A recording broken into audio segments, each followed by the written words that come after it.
man, talk about a nostalgic sound.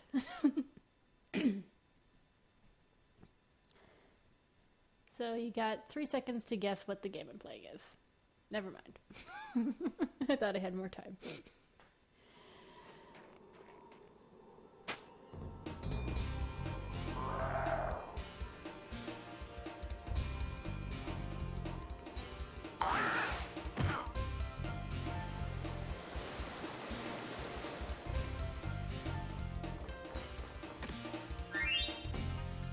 Hello everyone, my name is pyschogambitable, and I am the average gamer playing for the average gamer. And today we are playing Spyro the Dragon. As you can see, I've played this game quite a bit. At least 2 of those files are mine. I think I had a 3rd, and then my housemate overwrote it so she could play. But we're just gonna go ahead and overwrite this one and jump right into our adventure here.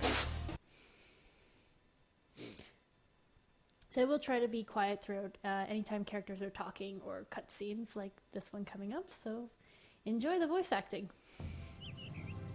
Okay, rolling. Oh, it's been peaceful here in the 5 worlds, or is it 6? For a dragon's age. We now have 12,000 treasure, or is it 14,000? What about this Ganasty Gnorc character?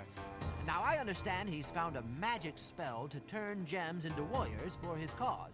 I'll take that question. Nasty Nork is a simple creature. Simple?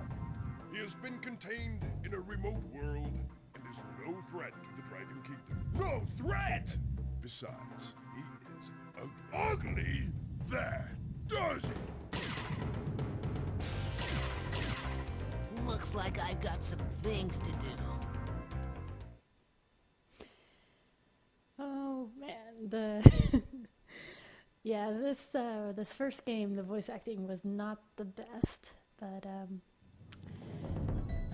the life lesson we can take away from this, children, is never insult a giant green guy who has the power to turn you into crystal.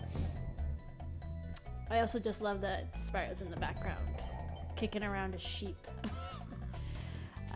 So this game is a very basic adventure collect-a-thon platforming game. The controls are very, very easy to figure out. You use the joystick or D-pad to move forward at this little hopping walk. If you press the square button, you will charge. If you press this X, you'll jump. If you press the X button twice, you will glide. If you want to flame something, just press the circle button. What I'm doing with the camera there is using the L2 and R2 buttons to make it move around me. And you can also use the L1 and R1 buttons. I did that backwards to roll. Now I've been told that you can use the rolling to avoid enemy attacks. I have never been able to successfully pull it off, so I find it's much easier just to flame and charge enemies or jump to get out of the way. You can also use the triangle button here to zoom in and look around at anything. I know we're going to run into a dragon that's going to be telling us the exact same thing later on. And then if you're gliding and you want to just come to a complete stop, just press the triangle button and you will drop out of the sky. Now just be aware that if you do press the triangle button, you cannot continue to glide once you're... Oh wait, never mind, yes you can. I take that back. Things after so many years of playing this game, I don't remember. So as I said, it is a basic collect-a-thon, so what you're trying to do is collect all the gems, as well as release all the dragons from their crystally prisons.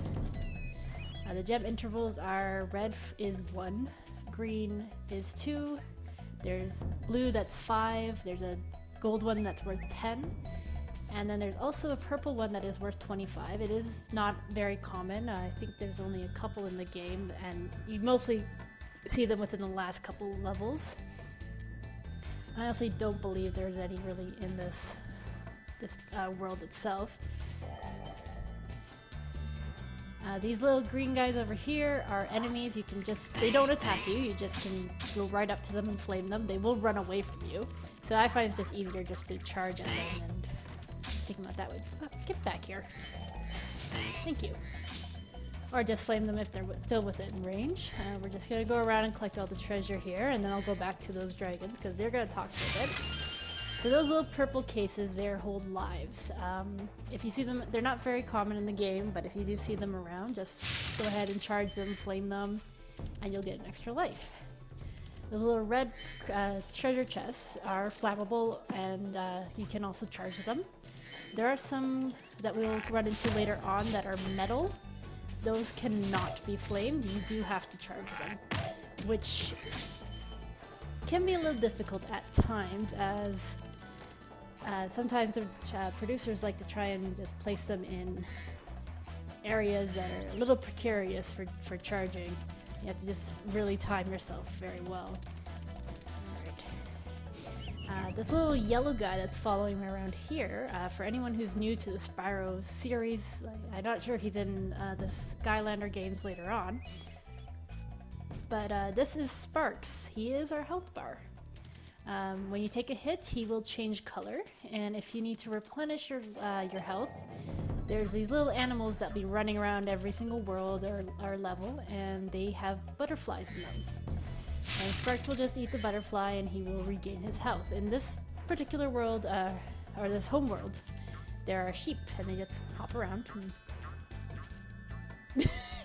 You can, again, you can flame them or charge them, and you will get a butterfly out of it.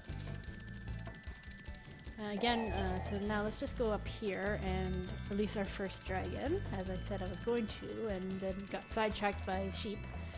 So we'll just rescue Nestor. Thank you for releasing me, Spyro. Free 10 dragons in the artisan world. Then find the balloonist. He'll transport you to the next world. What about Nasty Nork? I'm going after him. Find dragons first. That's all I can tell you.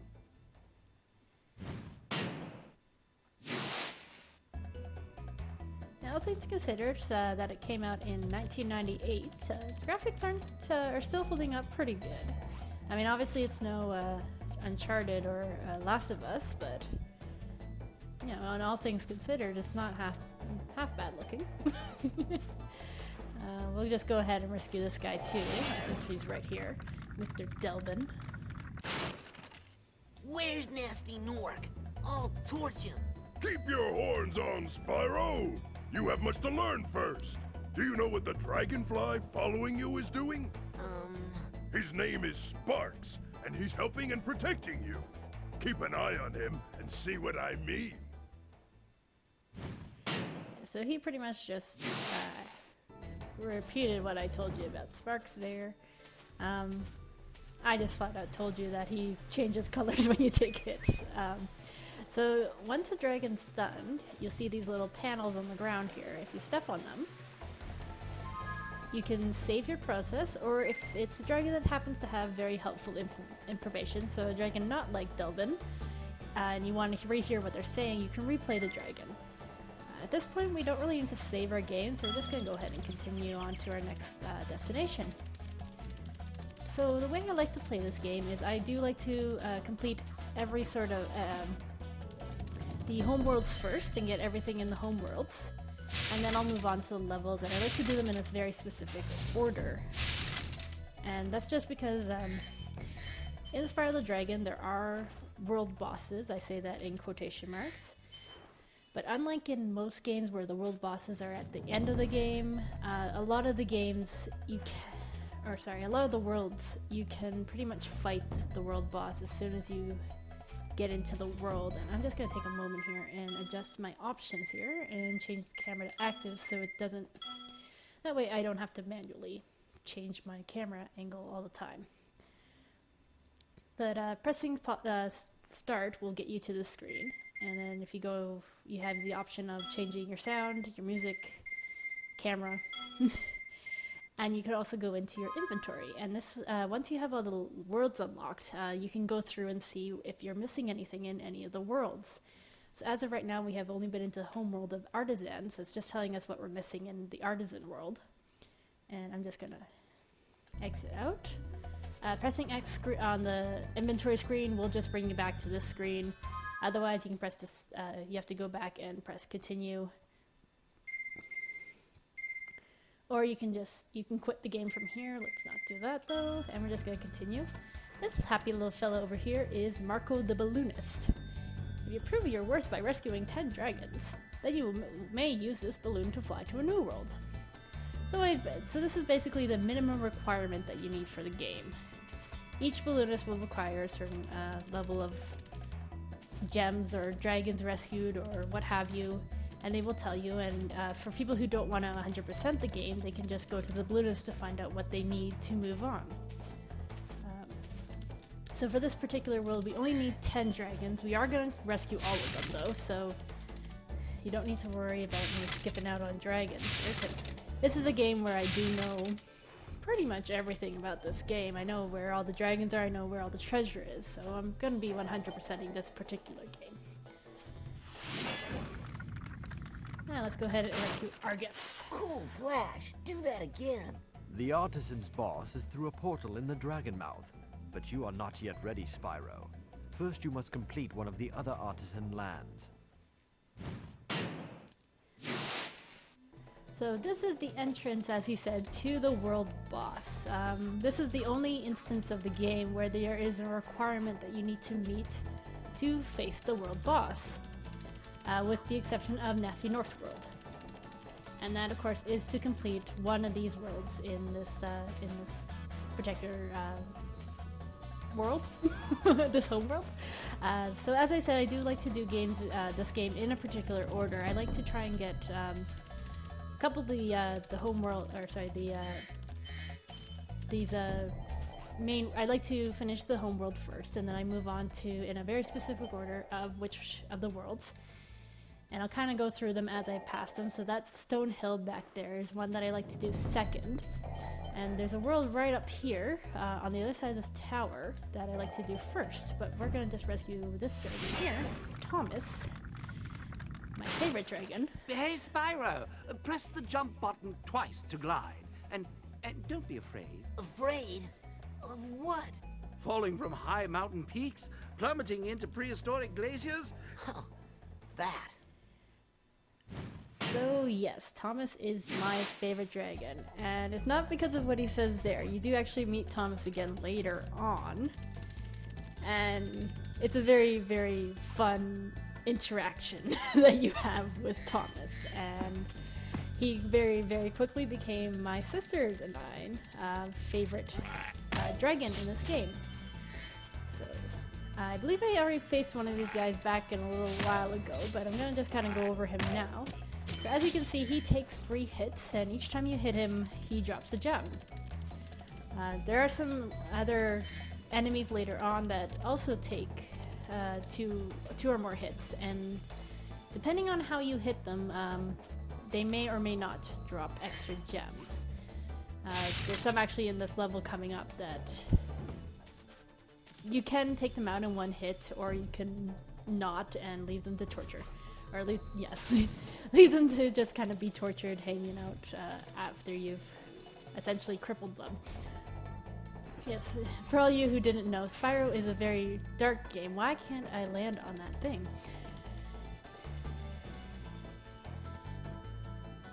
So this is meant to be a sort of a tester game for my channel. I do have a much bigger project in mind for this channel. Namely, I will sort of go over that probably later on in this particular game. Once I have time to kind of work out kinks and all this and all that to make sure that my channel is up to par for what I want to do. But they always say when you start a Let's Play channel, you should do a game that you're very passionate about and a game that you love. And this is a game that I credit for getting me into gaming. I love this game through and through. I love everything about it. Just listen to this music.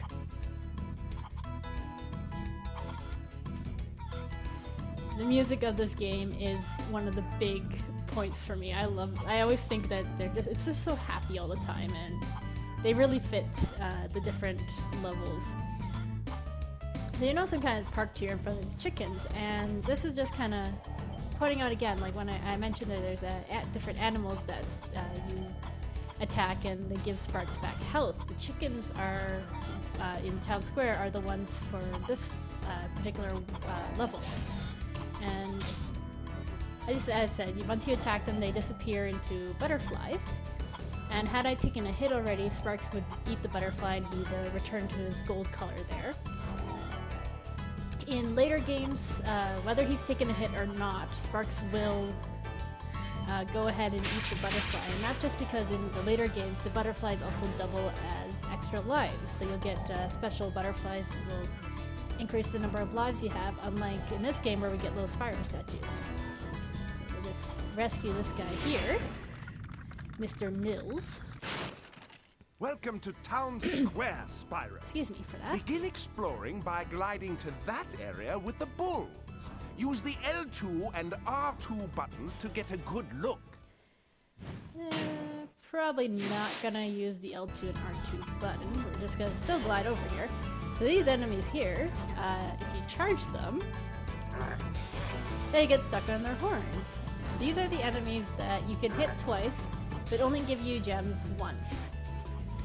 And I can leave him like this, or I can flame him and put him out of his misery. Otherwise, I can just flame him and it will immediately just kill him, so. But sometimes I just like to run around at full speed and I just hit the bulls and leave them. So we're just gonna go ahead and get those. This is a mechanic that hasn't appeared in any of the, at least of the original trilogy, only appears in this game. Essentially what you do is you just flame it, it launches a gem up, and you jump up and catch the gem. Oh, I just made that. I have no idea why the box explodes after you catch the gem. Maybe there's some sort of detonation device in there that the gem is locking in place or something. I don't know.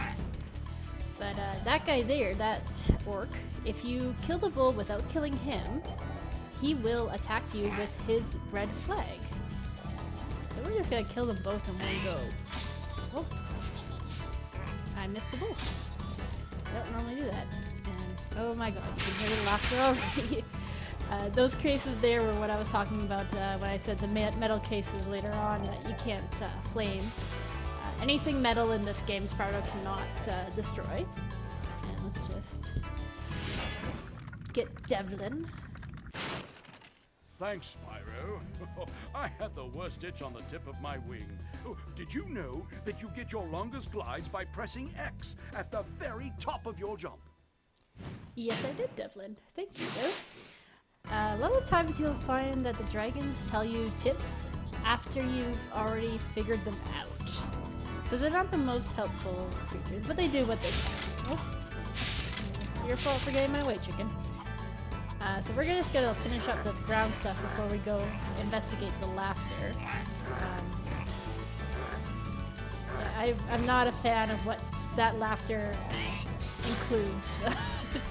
It's a mechanic that I believe disappeared in the second game, but came back in the third. And it's just super, super annoying, but this dragon here is going to talk a little bit about it. Spyro, did you see a man dressed in blue running around here? He's a thief, and he's stolen a dragon egg. You've got to track him down and get that egg. Run! Run! I'm getting a little winded. Fat old dragon jokes. So yeah, so we have thieves in this game that have stolen dragon eggs. And, oh, actually, let me just go back over here. And you can see him right over there. And we're gonna have to maneuver around this little pillar to get up here. The thieves are very annoying because it's like almost like a boomerang effect, or sorry, a slingshot effect, where sometimes you'll get really close to them and all of a sudden they'll speed off. Oh, fuck you. And of course, unlike him, or unlike us, he can just hop right back up there. We have to go all the way around to go back and get him. So you have to be very quick about your attacking of the thief. Sometimes you can cut him off and hit them with a charge. Oh, frick. I'm not going to get him this time around. I'm doing very horribly right here.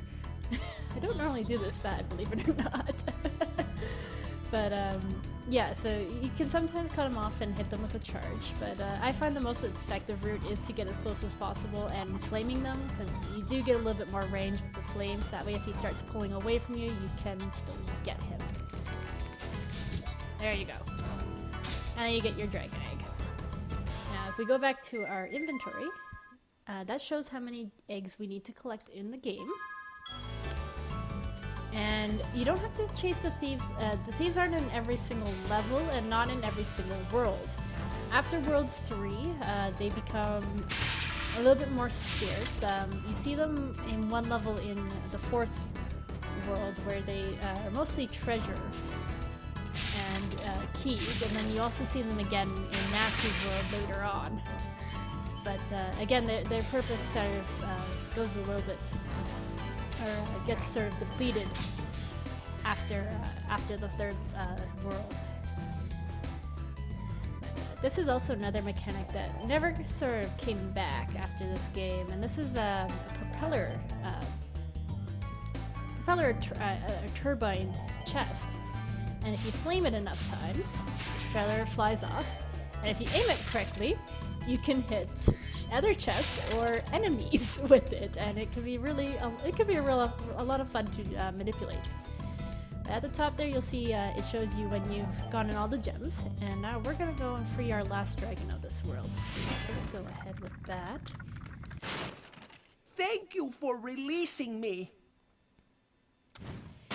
Yeah, nothing is a bigger piss off than when you rescue a dragon and he just says that, especially when they're in a really, really hard to reach place.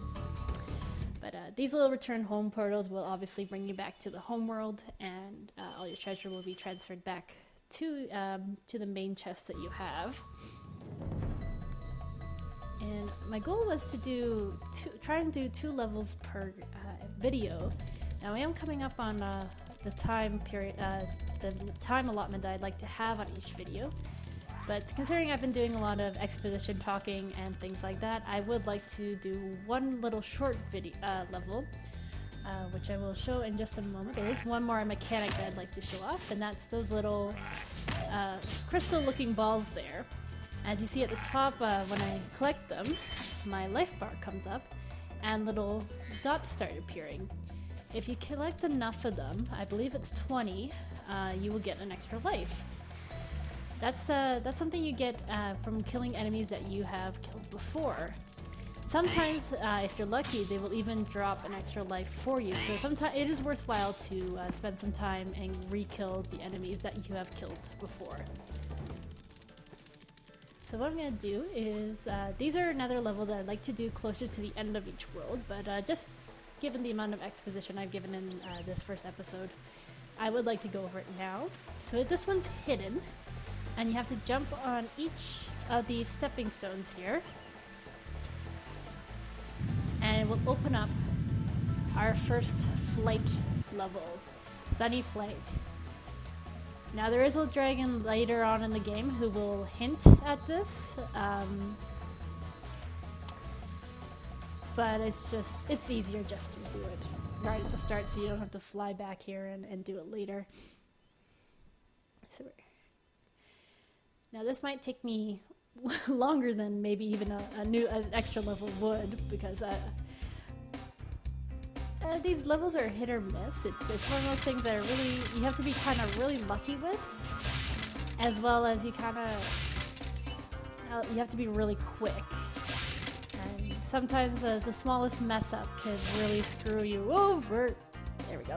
I thought I was gonna fall into the water there. In these worlds, this first world game, Spyro cannot swim, so anytime you go, anytime you hit the water at any of the levels, he will instantly drown. And obviously in later games he can swim. In the second game he can learn to swim underwater. Thankfully you don't have to relearn that in the third game. My god, I keep hitting everything, don't I?